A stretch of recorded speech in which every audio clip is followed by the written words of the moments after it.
Querer hacer un análisis o una reflexión exhaustiva del tema de la misericordia, pues la verdad sería, bueno, una idea muy titánica, porque es un tema que por muchas vías y de muchas formas nos va a dar para la reflexión. Pero yo ahora quisiera que entráramos un poquito más, pues ya no solamente en esta parte de reflexionar o tratar de entender, que yo creo nos ha ido quedando poco claro o bastante claro, a qué se refiere la misericordia, qué es la misericordia. Pero yo quisiera ahora adentrarme, Monseñor Lira, en el tema de la práctica. Yo creo que esto es fundamental. Pudiéramos correr el riesgo, como muchas reflexiones que luego hacemos los cristianos, que se nos quedan así un poquito como en el limbo, es decir, pensar, reflexionar, orar ciertas cosas que pudiéramos correr el riesgo de que no bajen a la práctica, es decir, que no se conviertan en una realidad para nuestro estilo de vida. Yo quisiera saber cómo le hacemos, cómo pudiéramos... ¿Qué pudiéramos hacer para que este tema de la misericordia se convirtiera en una práctica? No en eventos, porque hemos tenido algunos a lo largo y ancho del mundo con esta propuesta del Papa, y yo creo que sí ha habido esta oportunidad de hacer algunas cosas que nos ayudan a centrarnos en el tema, a hacer algunas reflexiones, a hacer algunas expresiones desde nuestra fe sobre la misericordia. Pero me quisiera irme a lo práctico. ¿Qué podemos hacer? ¿Qué debemos hacer los cristianos para que este tema de la misericordia impacte no solamente en la vida y no solamente en nuestra iglesia, sino en el mundo? Ahorita que lo escuchaba, amigas, amigos, estaba yo pensando en una frase de un autor, Zygmunt Bauman. Él es sociólogo judío, también sabe mucho de economía, tiene libros muy interesantes, uno de ellos se llama Tiempos líquidos, y él dice que la acción sin reflexión es ineficaz. ¿Por qué? Porque uno no sabe realmente lo que debe hacer y acaba haciendo quizá lo que no necesita llevar a cabo. Pero que también la reflexión sin acción es igualmente ineficaz. Si yo salgo disparado a hacer cosas sin saber por qué ni para qué, pues a lo mejor voy a hacer muchas cosas que no debía haber hecho. Pero si me quedo solamente piensa y piensa y reflexiona y no aterrizo, pues me sucede exactamente lo mismo. Entonces hay que juntar las dos cosas. La reflexión debe llevarnos a la acción. Por eso Jesús nos dice en el Evangelio, no todo el que me diga Señor, Señor, entrará en el reino de los cielos, sino el que escucha la voluntad de mi Padre y la pone en práctica. Y la voluntad de nuestro Padre Dios es que escuchemos a su Hijo Jesús. Lo vemos así en la escena de la transfiguración, cuando dice, este es mi Hijo muy amado, escúchenlo. Y este Hijo muy amado nos dijo que toda la ley y los profetas se resumían en amar a Dios sobre todas las cosas y amar al prójimo como a uno mismo. Por lo tanto, la acción significa que de verdad amemos a Dios, que nos amemos a nosotros mismos y que amemos a los demás. ¿Qué significa amar a Dios? Significa dejarse amar por Él. Yo no puedo dar amor si primero no lo tengo. Y puedo dar amor, ¿por qué? Porque como dice San Juan en su primera carta, Dios nos amó primero. Tenemos que dejarnos amar por Él. Y qué importante es tomar conciencia de las grandes muestras de amor que Dios nos da cada día. Por ejemplo, esta creación formidable de la cual formamos parte. Dice la Sagrada Escritura, nada de cuanto existe te es extraño, Señor, porque tú lo hiciste. Y si no lo quisieras, no lo hubieras hecho. San Agustín decía, todas estas cosas bellas me están pidiendo que te ame, Dios mío.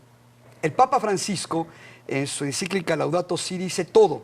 El aire, la tierra, el mar, todo es caricia de Dios. ¿Qué significa esto? Que debemos descubrir que Dios nos muestra su amor de muchas maneras a través de su creación. Y esto nos lleva a un compromiso. Tratar responsablemente esta casa común, nuestra tierra. Esto implica también que seamos capaces de no desperdiciar. A veces tiramos el agua, a veces no somos tan aseados como debiéramos en nuestra casa y en nuestros lugares, tiramos basura en todas partes. Cuidado, porque este regalo es algo que tenemos que administrar con responsabilidad por nosotros y por los demás. Precisamente el Papa Francisco en su visita a México, en San Cristóbal de las Casas, nos dijo que los pueblos indígenas nos enseña mucho eso, la relación armoniosa con la naturaleza. Dios nos muestra su amor, sobre todo dándonos a conocer en su palabra, que está en la Biblia y en la tradición de la iglesia. Dejarse amar por Él es escucharlo, a Él que nos habla, conocer más su palabra. Tenemos una ayuda muy grande en el Catecismo de la Iglesia Católica, o su forma abreviada, el Compendio del Catecismo de la Iglesia Católica. Ahí el Señor nos revela que tanto nos quiso que envió a su Hijo para salvarnos. Y que Jesús, dando la vida, nos da vida plena y eterna, es decir, vida feliz para siempre. Y que para ayudarnos en nuestro caminar hacia esa felicidad para siempre, nos regala los sacramentos. Entonces hay que acercarnos, por ejemplo, a la confesión, donde Él nos cura y nos fortalece, y alimentarnos de la Eucaristía, que como decía San Ignacio de Antioquía, es antídoto contra la muerte y medicina de inmortalidad. Porque Jesús dijo: el que come mi carne y bebe mi sangre tiene vida en mí, y yo lo resucitaré en el último día. Dejarse amar por el Señor significa conversar con Él en la oración, platicar. La oración es eso, ¿eh? Es más, el Papa en Morelia dijo: dime cómo rezas y te diré cómo vives. Dime cómo vives y te diré cómo rezas. Y él decía que Jesús nos enseñó a orar y que, entre otras cosas, nos enseñó a pedirle al Padre: no nos dejes caer en la tentación. Y el Papa Francisco decía: ¿cuál puede ser esa tentación? Y respondió: la resignación. El pensar: pues siempre he sido así, genio y figura hasta la sepultura, yo ya no voy a cambiar. ¿Qué le voy a hacer si mi familia es un desastre? ¿Qué le voy a hacer si este mundo está tan complicado? Y dice el Papa: cuidado, la resignación es muy peligrosa. ¿Por qué? Porque paraliza, porque impide no solamente caminar, sino hacer camino. Ni avanzamos, ni dejamos nada a los demás. En la oración le pedimos a Dios que no nos deje caer en la tentación y que hagamos lo que nos corresponde. Y solamente así, cerca de Dios, dejándonos amar por Él, lo vamos a poder amar a Él, confiar.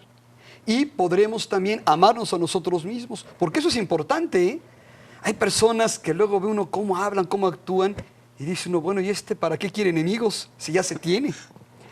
San Ambrosio, obispo de Milán, decía: conoce lo grande que eres y vigila sobre ti. Tenemos una grandeza extraordinaria. Hemos sido creados por Dios a imagen y semejanza suya. Jesús ha dado su vida por nosotros. En nosotros habita el Espíritu Santo. Valemos y valemos mucho. Tenemos que cuidarnos. ¿Y en qué consiste cuidarse? En vivir conforme a nuestra dignidad de hijos de Dios, que es amor. Y por lo tanto, necesitamos vivir amando. Y por eso Jesús nos pide que amemos al prójimo, porque eso nos realiza a nosotros y hace que aportemos lo que podamos para la realización de los demás. Y claro, hay muchas formas de hacerlo. Jesús le dijo a Santa Faustina Kowalska, secretaria de su Divina Misericordia: te doy 3 formas de practicar la misericordia con el prójimo: la palabra, la obra y la oración. La palabra, decir palabras misericordiosas. Yo digo, en pocas palabras, es hablar bien a los demás y hablar bien de los demás. Porque a veces decimos cada cosa que en lugar de construir, destruye. Y ya por eso el apóstol nos dice: no salga de sus labios palabra que destruya, sino la necesaria para edificar. Hay que tener cuidado cómo le hablamos, sobre todo a la familia, a la gente cercana. No es lo mismo decir ¿cómo amaneciste? Que ¿cómo amaneciste? O ¿cómo amaneciste? Podemos ser así un poquito lastimosos. Insidiosos, claro. Lastimar a los demás y fastidiar. Palabras misericordiosas, hablar bien a los demás y hablar bien de los demás. Y obras de misericordia, que consiste, como le dijo su confesora Santa Faustina Kowalska, que lo que digamos o hagamos haga felices a los demás. Es acomedirnos en las cosas de cada día. Y la oración, que es orar unos por otros, incluso por los que nos cuesta trabajo. El Papa, en la primera noche que estuvo en México, dijo algo muy bonito: los invito a rezar, allá afuera en la Anunciatura. Los invito a rezar. ¿Qué les parece que recemos por los que queremos y nos quieren? ¿Y qué les parece que también recemos por los que no nos quieren y no queremos? Eso es la misericordia.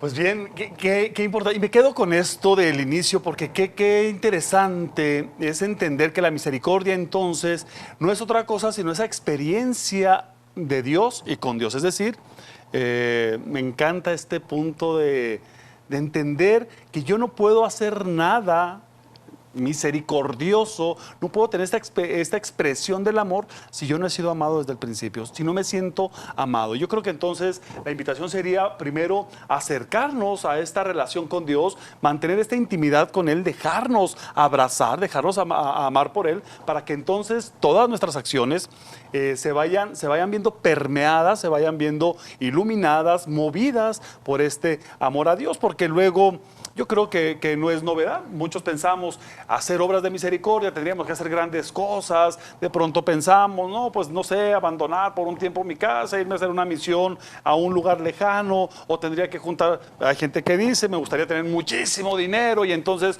para poder ayudar a muchos pobres y a muchos necesitados, pero bueno, me queda claro que no. La misericordia se va viviendo en el día con día, momento a momento, con lo poco o mucho que se tenga, con nuestros recursos inmediatos, porque en todo caso la misericordia pues no se convierte solamente en acciones, sino más bien las acciones se van convirtiendo en un reflejo de la misericordia, de un corazón que siente, que ama a Dios, que se siente amado por Dios y que ama al prójimo. Entonces, pues ahí está la invitación. Yo creo que tendríamos que pensar en eso, Monseñor, en ir haciendo de nuestra vida, sobre todo de la vida cristiana, pues una experiencia tal cual de amor. Desde lo más simple, incluso yo creo que una obra de misericordia perfecta puede ser la de la madre de familia que con amor prepara los alimentos, con disposición, con alegría, con gusto, sabiendo que a través de esto va a servir a los que ama, a los hijos, al esposo. Y si me permite, yo también diría, por ejemplo, a lo mejor queremos complicar la vida. Y bueno, ¿por qué no como hijos? A lo mejor estamos muy entretenidos cazando Pokémones, ¿verdad? Pero ¿saben qué? A lo mejor dejar a un ladito eso y convivir un poquito más con papá, con mamá, acomedirnos, ponerles atención. Eso ya es una obra de misericordia. Claro, escuchar. Decía la Madre Teresa de Calcuta, comienza ahí en tu casa amando a los tuyos. Y de tu casa ese amor se irradiará a tu barrio, a tu comunidad, a tu escuela, a tu lugar de trabajo. Y de ahí a tu sociedad, a tu estado, a tu país y de tu país al mundo entero. No hay que complicarnos. En pocas palabras, hay que procurar que lo que digamos o hagamos haga felices a los demás. Porque entonces también nuestras acciones y nuestras obras pueden estar vacías de contenido. Sí pueden tener a lo mejor un cierto efecto cuando yo doy, cuando yo comparto, cuando estoy al pendiente de los que están lejos, de esas situaciones que pasan en el mundo y que de pronto, con justa razón, nos duelen y nos conmueven, pero ¿cómo puedo tener esa mirada misericordiosa con aquellos que sufren lejos, con aquellos que tienen hambre en otros países, con aquellos que la están pasando mal en diferentes partes del mundo, cuando soy insensible a la realidad que hay en mi hogar, con mi padre, con mi madre, con mis hermanos, con el vecino de al lado, con el amigo de enfrente, que están pasando también problemas, dificultades y que carezco yo de esa sensibilidad, pues para dar una palmada en la espalda, una palabra de aliento, un abrazo oportuno, una sonrisa, y que también para mí yo creo que son expresiones muy básicas, muy simples e inmediatas de misericordia. Fíjese que hubo algo que dijo el Papa que me gustó mucho en Tuxtla Gutiérrez. El Papa decía, cuando este chico Manuel, un joven que está teniendo problemas de una enfermedad motriz, le dio un testimonio precioso al Papa, el Santo Padre le dijo: Manuel, me encantó lo que dijiste sobre todo eso de echarle ganas, pero deja que diga algo. Mira, ahí están tus papás, al lado de la silla de ruedas del hijo enfermo, deteniéndole la hoja de papel que ha leído. Y yo les pregunto a ustedes, señores, ¿que nunca se pelean? Y el matrimonio le contesta al Papa: sí, padre. Y contesta el Papa: ¿y qué hombre y qué mujer hay que no se peleen? Y más si se mete la suegra. Pero no le tengan miedo a los pleitos. Es bueno que de vez en cuando hasta vuelen los platos, pero nunca terminen el día en guerra fría. El Papa nos hablaba de algo muy importante: el perdón.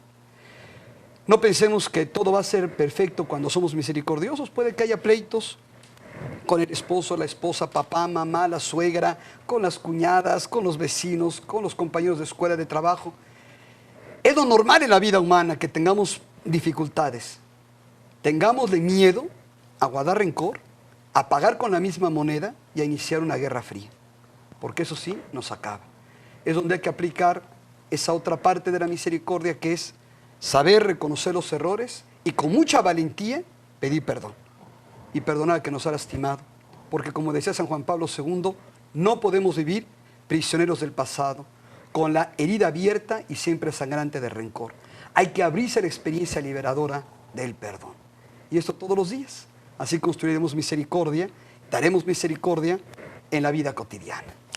Y solamente ahí es donde se hace posible y real perdona nuestras ofensas como nosotros perdonamos a los que nos ofenden. Que no quede ahí luego mutilada esta parte de esta oración tan hermosa que nos propone Jesús, porque entonces sí, qué fácil es voltear nuestra mirada a Dios y decir, perdóname, me he equivocado, pero no tener esa misma mirada con el hermano. Pues bueno, la verdad es que es un tema que sigue siendo apasionante, sabroso, que le podemos exprimir muchas cosas más. Por lo pronto, pues sí hay que irnos quedando con esto, mi querida familia. La misericordia no se puede quedar en algo para reflexionar, en algo lejano a nuestra vida, sino algo que nos exige un cambio. ¿Cuándo? Día con día, momento a momento, donde quiera que estemos, especialmente con aquellos que nos toca compartir la vida diaria.